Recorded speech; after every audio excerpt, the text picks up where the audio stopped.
குடும்பத்தில் ஒற்றுமையும் ஆண் பெண் உறவாடும்போது நெடுநேரம் உறவாட வேண்டும் என்பதற்காகவும் இன்பங்கள் மனைவிக்கு வாரி வழங்க வேண்டும். அதுக்கு உடம்புல தெம்பு வேணும். தெம்பு இருந்தால் தான் எல்லாம் செய்ய முடியும்.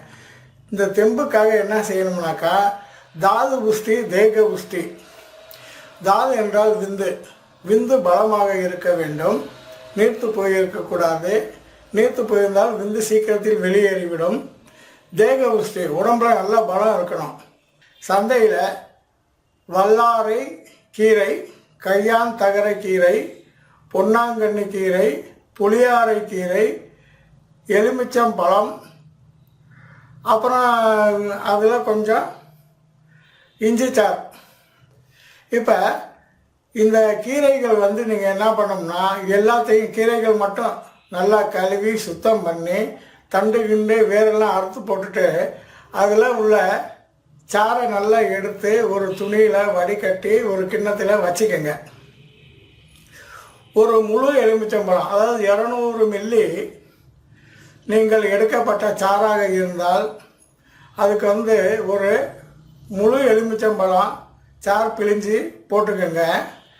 முழு எலுமிச்சம்பழம் சாறை பிழிஞ்ச பிறகு இஞ்சி இருக்கு இல்லையா, ஒரு 25 கிராம்லேருந்து 50 கிராம் இஞ்சியை தோல் சீவி மிக்சியில் போட்டு விழுதாக அரைத்து அதில் போட்டு கலக்கிடுங்க.